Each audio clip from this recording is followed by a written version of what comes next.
Hey, I'm Baz and you're watching Venture Offroad Australia 4x4. Back on the boat again. Today we're at home and I'm going to do an upgrade of the electrical system. When I first got the boat, had a look at it and just generally wasn't happy with the wiring. The main problem is the gauge wiring that's been used is too small. Also don't like the fact that there is no circuit breaker close to the battery so that covers the whole system. And then I did notice when I was checking what wires were running where that the behind the switch panel, all of the circuit breakers are actually wired in to the negative side of the circuit rather than the positive side where they should be. Theoretically, you know, it works having them in the negative side, but it is not the accepted norm and the way to do things. I should say straight up, I am not an electrical engineer or an electrician or anything like that. I've got a bit of experience with wiring up four-wheel drives. I've done a couple for myself and been running four-wheel drives for 15 years. So, you know, I've got 15 years experience theoretically in running wires, and I haven't burnt anything down. And really 12-volt wiring, I think it's fairly straightforward. You just make sure that everything is fused with an appropriate size fuse, that the cabling you're running is appropriate for that fuse and the load that is going to be running through that circuit, and that everything, you know, has a positive and a negative, and you know, switching the fuse. So really not too much to it. So let's jump in. I'll start showing you what the issues are, and then we'll get in and see what we can do to fix it. So the battery is at the front of the boat up here. It's actually underneath these cushions, so I'll have to do a bit of moving stuff around. Alright, so battery is in under here, water tank at the front there. What I've got in there is a 100 amp hour AGM battery. The main issue is just the size of that wiring. I reckon that is probably 4mm, and it is standard automotive wiring. So we've got 4mm standard automotive wiring instead of marine wire. These other two wires here, again, it's another circuit that's not fused. That runs all the way back to the back of the boat on the stern. There's a power outlet there, which I imagine someone may have put there either for running an anchor light up the backstay or maybe for an auto tiller, autopilot. There's a switch panel there, so on the outside that's good. We've got a cigarette light outlet there. We've got a merit plug there. So I'm going to add some USB plugs on there. I've got a unit to go on the side there, and I'm planning on putting in a 600 watt inverter for charging up drone batteries and that sort of thing. So I'll pull out that switch panel and I'll show you the wiring in behind there. So the way that is wired, that one 4mm power wire is going to that one junction and then running everything out from there, and they're actually running straight out to all of the accessories. And then that's your earth wire there, that is running all the way back, and another couple of earth wires there, which I'll have to trace them back and see where they're going to. But even though we've got red terminals, red cable across there, so that's one side of all of your circuit breakers, and that should be power going in there, but instead that's run to that earth.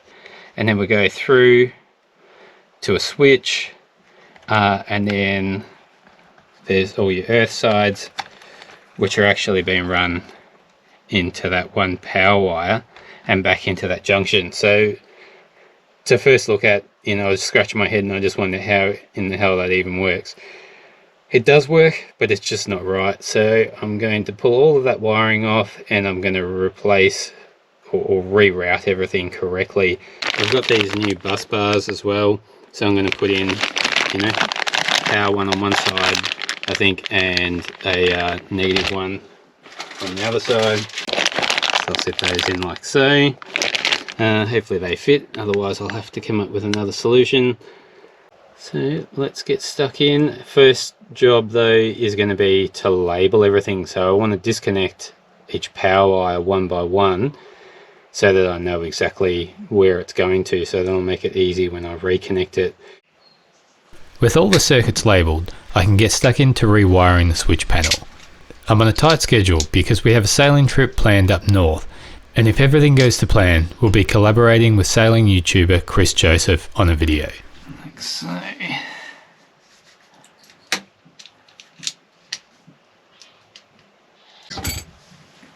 Give him a pull just to make sure. Wiring this up so that each position along the bus bar matches with the circuit breaker and switch, just to keep it nice and tidy. I'm looking forward to heading north for some sailing very, very soon, but there's still a bit of work to go.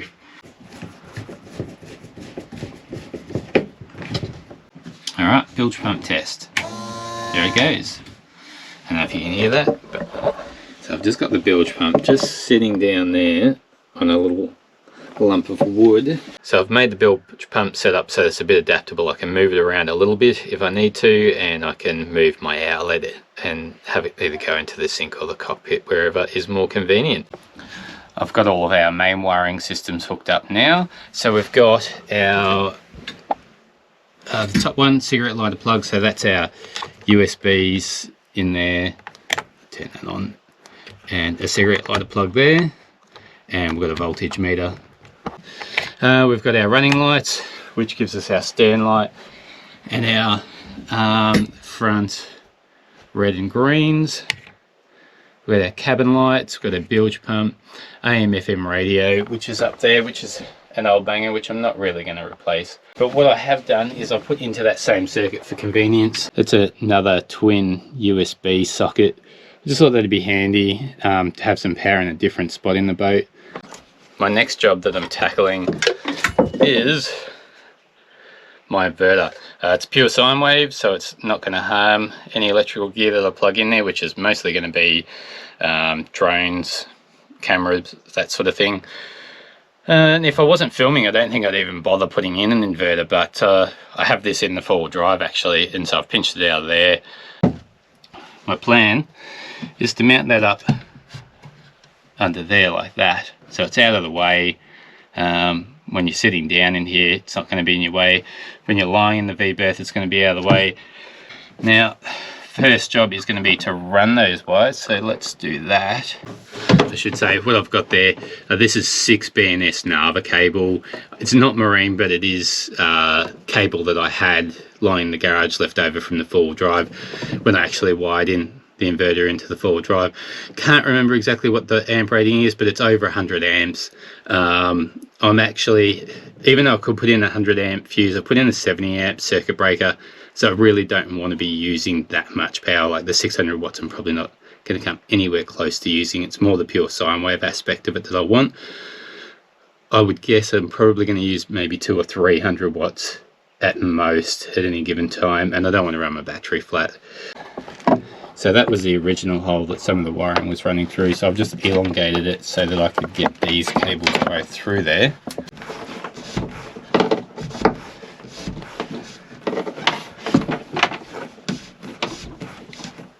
So I've got my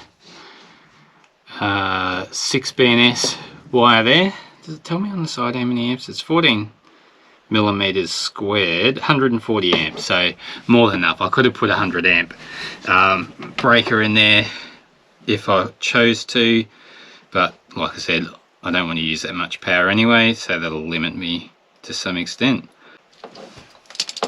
I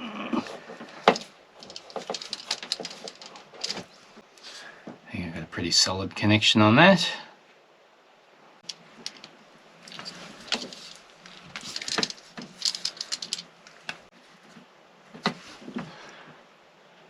Good connection anyway.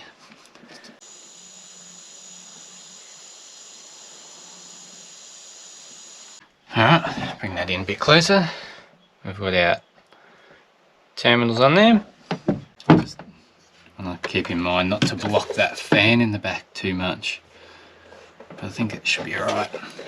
My plan is, I've got these bits of timber here, old cut-offs of something else, and I'm going to put those inside, and then I can put the screws through into that. Pre-drilled a couple of holes up here for the back, because they're going to be hard to get to. There goes my other screw, that's helpful. Doing well. Getting myself into a bit of a pickle here. I'm making this look hard, aren't I?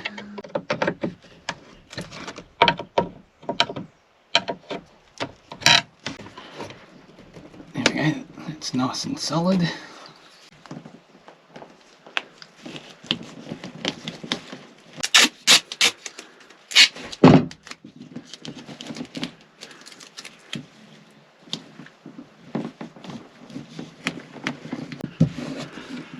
Yeah, I think that's pretty tidy.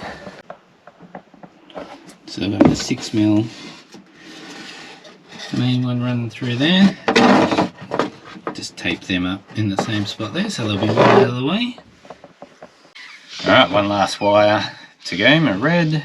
And then we should have a working inverter. Should have, we will have. What am I talking about? Got my last lug there, terminal lug.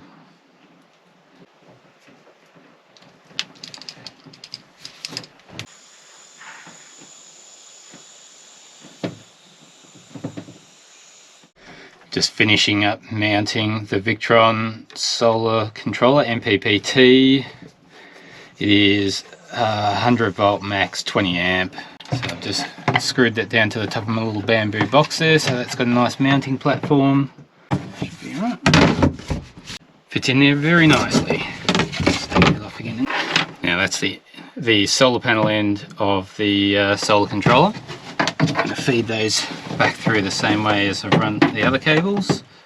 So now I just need to run my cable through, and I run it through underneath there, pop it out and send it down along that quarter berth there and come out in the back corner there. I think I'm going to drill a hole and use that little cover .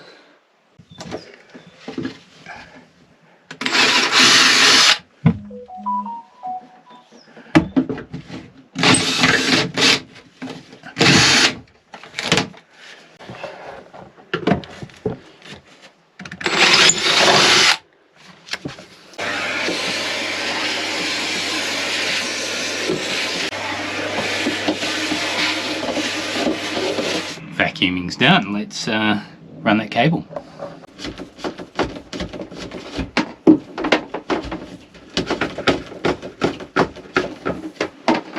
Last bit of wiring to connect the solar panel.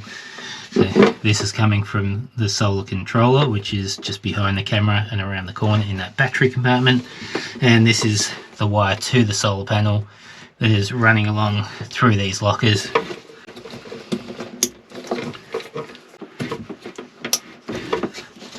There we go, we are connected. So that goes through there, up out there, down along there, cover out again, and up through there, out to there, and solar panel there, little 40-watt solar panel. Last little job for this one, put that over there. I did have to give that a bit of a sand up because that was actually quite sharp, that edge, and well, if wiring's going past it you don't want a sharp edge, so that's a bit ordinary but easy fixed with about, I don't know, 400 grit or something like that I had sitting around.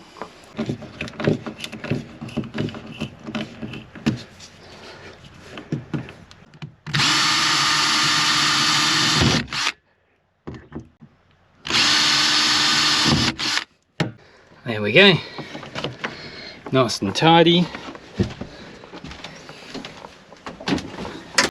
Now I can check my Victron app on my phone.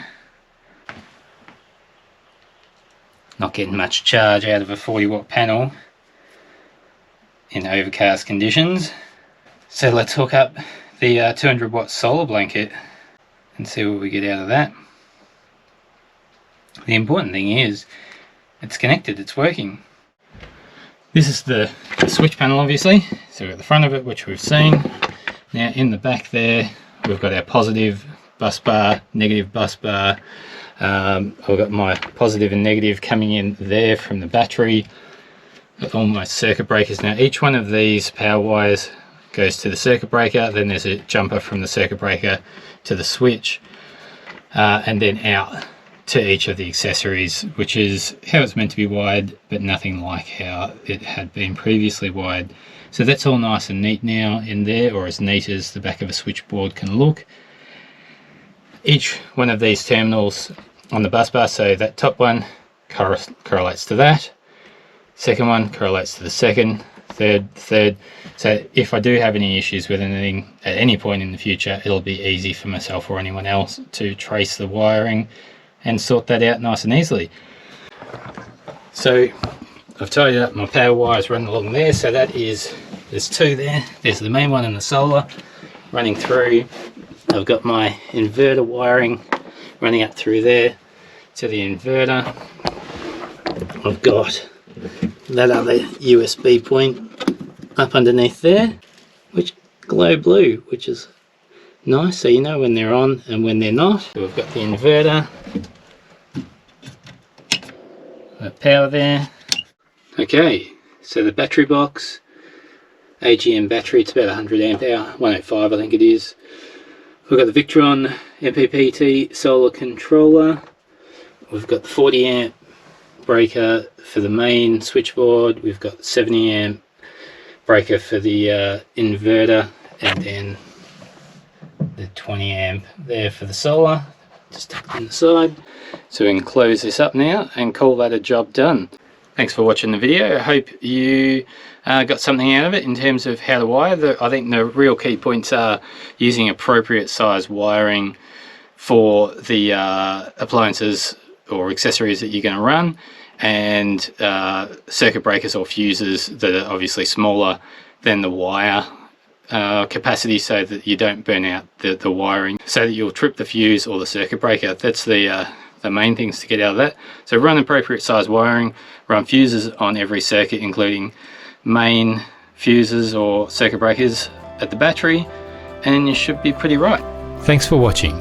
If you've enjoyed the video, give us a thumbs up and leave us a comment. And I'd better get stuck into packing for what should be an awesome sailing trip and collab with Chris Joseph in sunny Queensland. So hit the subscribe button and we'll see you on the water.